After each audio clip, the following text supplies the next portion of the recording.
Donc je suis Hubert Agarbuche, carrossier, maître carrossier taulier à Strasbourg, en Bas-Rhin. Je suis spécialisé dans les véhicules de collection. Parce qu'à cette époque-là, le constructeur faisait les châssis avec les moteurs et après la voiture passait chez le carrossier et le client choisissait son carrossier et commandait sa carrosserie. Et donc là, c'est ce genre de voiture qu'on préfère parce que c'est des voitures qui ont été faites artisanalement avec pratiquement les mêmes outils qu'ici. Donc on est capable de reconstruire une voiture complète de cette époque. Transmettre sa passion et être entouré de jeunes, ça permet de rester jeune, quoi. Enfin, c'est un travail qui occupe toute la vie, quoi. Donc c'est en même temps le loisir, c'est en même temps le travail et tout. Alors du coup, on reste dans l'atelier pratiquement 7 jours sur 7 et du coup on voyage pas beaucoup. Et le fait d'accueillir des jeunes, surtout des jeunes des campagnes en Ville-des-Bois, qui viennent de régions très différentes.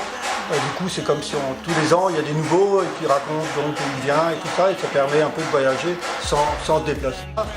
Et donc là, c'est une carrosserie qui a été entièrement réalisée ici. Donc le client est venu avec une photo, dit tiens, j'aimerais bien une voiture semblable à cette photo, est-ce que vous pouvez me réaliser ça? Now I'm standing in our ashes, feeling the sunshine once again. Réfléchir, enfin regarder. C'est Isaac le magicien, c'est lui qui. Voilà, et là c'est. D'accord. Là, il fait du bois là. C'est pas de la magie, hein, c'est de l'entraînement. Maintenant c'est un peu donc le carrossier qui quand il faut, fait du travail de menuiserie. Parce qu'on ne peut pas avoir un menuisier à temps complet suivant les voitures. Mais ça vient du fait que certaines pièces sont en bois en fait, tout simplement dans une carrosserie ancienne, quoi. C'est ça. Donc, toutes les voitures avant-guerre, toute la structure, le gros châssis est en bois. Vu que ça dérivait direct de la charrette, ils ont gardé. Et après, donc, c'était de former. Une voiture se faisait à la pièce uniquement, travail d'artisan d'art, quoi. Et donc le carrossier formait les tôles et habillait les voitures. C'est pour ça qu'on les appelait les couturiers, enfin automobiles. Et là, il faut combien de temps pour remettre en état une voiture comme celle-là par Là, exemple? ça va mettre 1 an facilement.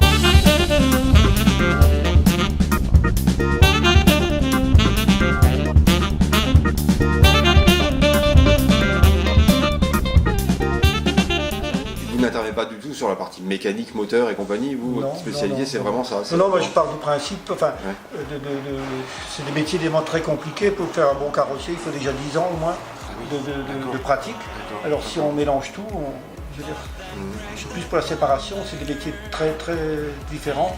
La mécanique, c'est un métier de précision, plus scientifique presque, tandis que la tôlerie, il y a un côté artistique. Standing in our ashes, feeling the sunshine once again. Donc ça, c'est une Aston, c'est ça? C'est avant James Bond, c'est avant-guerre. Sunshine once again. Feeling the sunshine once again.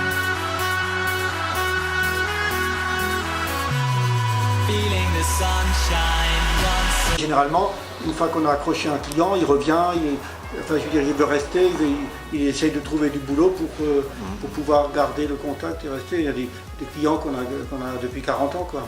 Oui, c'est surtout des particuliers, des collectionneurs, voilà. Mais des collectionneurs, des vrais passionnés, quoi.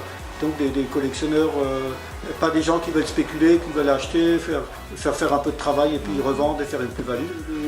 Le client, je veux dire, le citroëniste n'est pas le même que le gars qui a une Bugatti ou le Mercedes ou Porsche. C'est chaque fois des états d'esprit différents. Du coup, ça nous fait aussi chaque fois changer. Et voilà.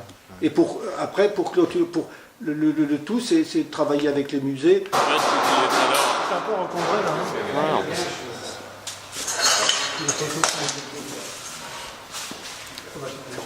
Donc premier vainqueur des 24 heures du Mans. D'accord.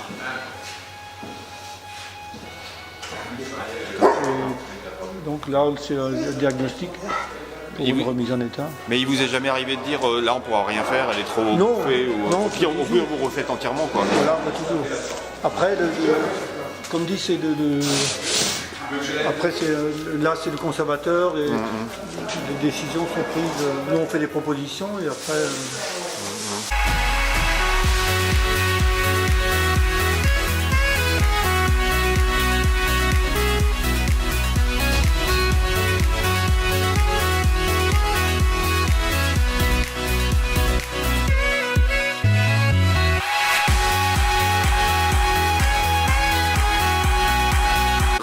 des métiers de niche et donc d'artisans c'est pas des grosses boîtes, quoi. Ça peut pas être des grandes structures. Et donc nous, je veux dire, le client qui vient chez nous, on n'a pas peur de la concurrence parce que, je veux dire, nous on crée un cadre, enfin une façon de travailler et tout. Si le client accroche, ben, il ira pas ailleurs parce que c'est un ensemble qui fait qu'il soit chez nous.